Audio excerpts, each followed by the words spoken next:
What makes iconic foods like challah Jewish if their origin was German?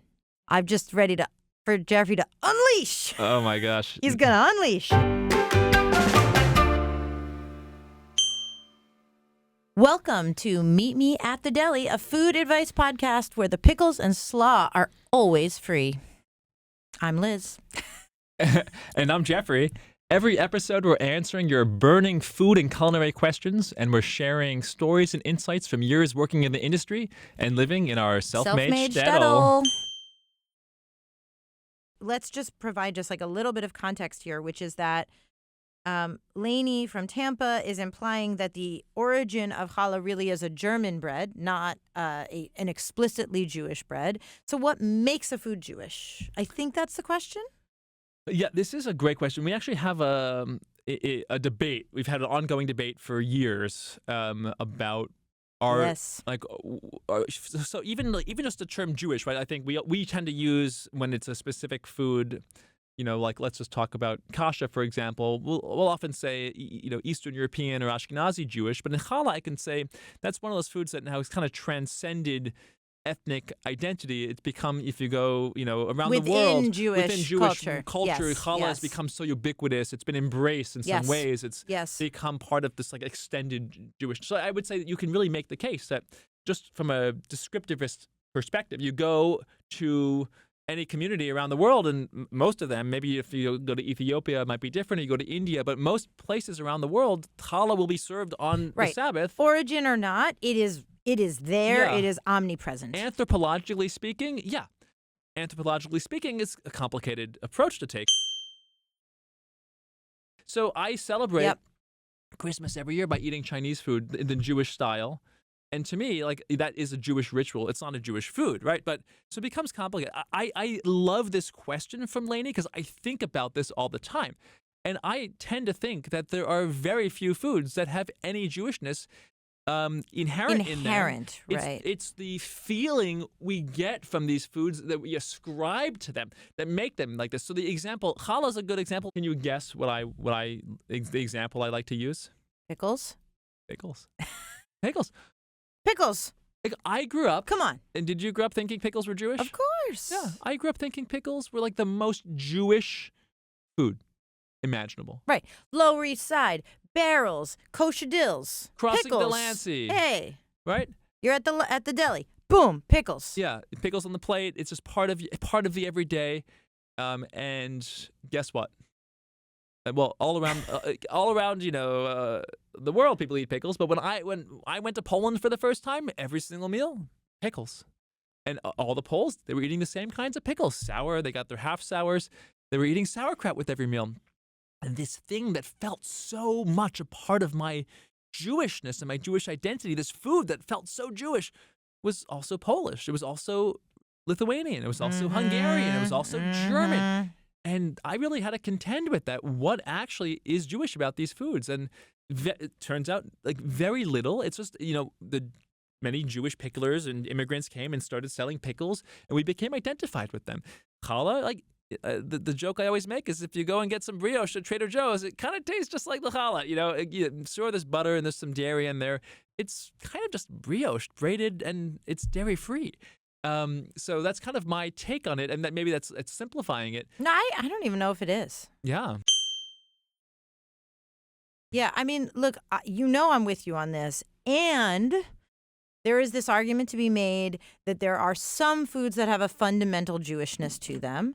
Among them, matzah, right? Yeah. Which is you go, it's just a cracker. We've been through this already, Jeffrey. It's a cracker. It's a thin, crunchy cracker. Everybody has a cracker. Or a flatbread. Or a flatbread. Yeah. But a matzah needs to be made in a certain amount of time, and it is also ritualized. So it has this double whammy that, like, you see it. But you're absolutely right. If somebody just saw that on the table and didn't know any of the context of how it was made, they would absolutely could just say, it's a cracker, it's a flatbread. Sure. But there's more to the story with matzah. Right? That's what people say. Yeah, listen, I hear you. They say. I hear you, and I think that the word that you said there, context, is everything here. Yes. And so I think about, I think about being in Scandinavia and there being all this smoked fish everywhere, and there being herring. And I was in Stockholm and I went to the markets. Salmon, herring, it's amazing. Yeah, and these are all these things that I associate with being Jewish, right? Right. In New York, Right. you go to Russ and Daughters, you go to your Shelski's in Brooklyn, your appetizing Right. shops, and so I go there and there's all these smoked fish and things, and there's pickles and everything. But you know what was missing? Bagels and schmear. And I was like, what am I going to eat this smoked fish on, right? And so even though so there's something about the lox, the nova, the herring, and there being on at a luncheon after Kiddush. Right, and it is Jewish. And being on a bagel with the Italian capers, like nothing in that sandwich besides the bagel itself really can claim any Jewishness.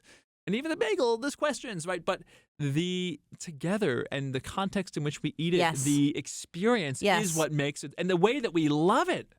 Like the joy that you bring. So to me, it's that joy that comes with like the familiarity and the love and the obsession with some of these foods. And like challah, like we're obsessed with challah. Like obsessed. I saw a woman wearing challah a necklace and challah earrings the other day. And her dog was named Challah. It was so weird. I think that like what we come across a lot in our work is people saying things like they want to know the origin. They want to know, where did rugelach come from? Where did bagels come from? And where did a knish come from? And we can answer as best as we can, right? And we have lots of historical information about all of these things. But we can't, I feel what I always have to say is you're never going to get as satisfying of an answer as you want, because these are not single origin foods, right? These are not foods that come from one specific place and time. These are foods that clearly evolved, changed. There were Jewish and non-Jewish hands on them at any given moment. They didn't, they weren't like somebody said, and now I've created the knish and this is what a knish is. It's like it's dough wrapped with stuff, right? Like that didn't happen. So I always have to tell people when they want to know the origin of a food, I'll say, I'll tell you as much of the story as I know, but there's so much of the story I don't know. First of all, there are historians whose job it is to dig in, and even they can only know as much as they can know, right? So for me, that is also important in this question, is that no one can anyone really claim anything? Yeah, there are times and places that people can claim things. But in this context, when we know that Jews have moved from place to place, assimilated, lived with their neighbors, have brought ingredients from here to there and combined them with ritual practices, to say that really anything is Jewish is a little bit problematic.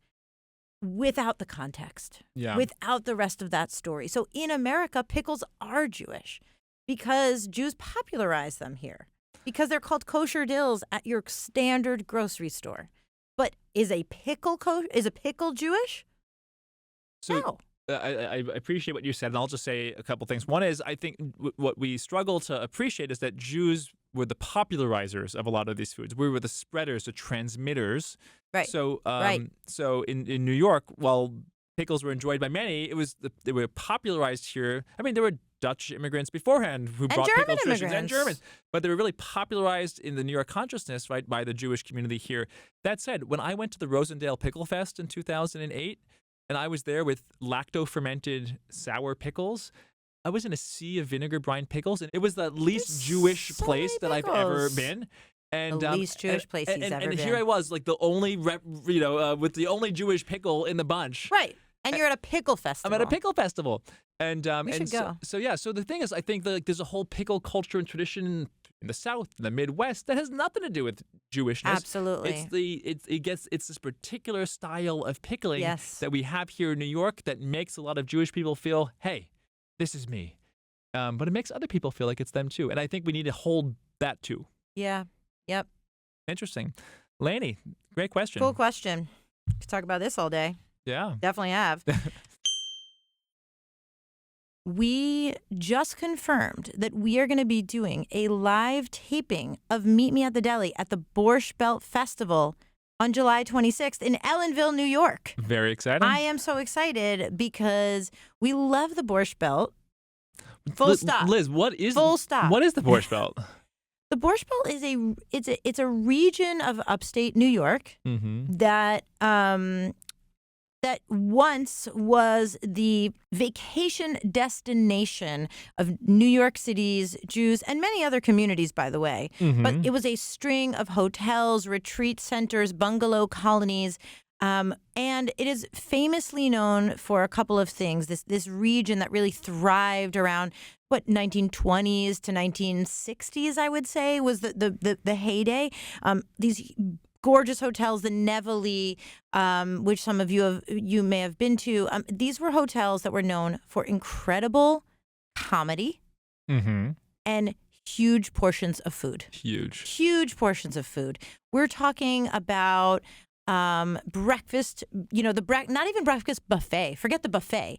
You had these waiters that would carry out trays, anything you wanted. You could have poached eggs, scrambled eggs, pancakes, 17 kinds of juices. That's just breakfast. You know what I mean?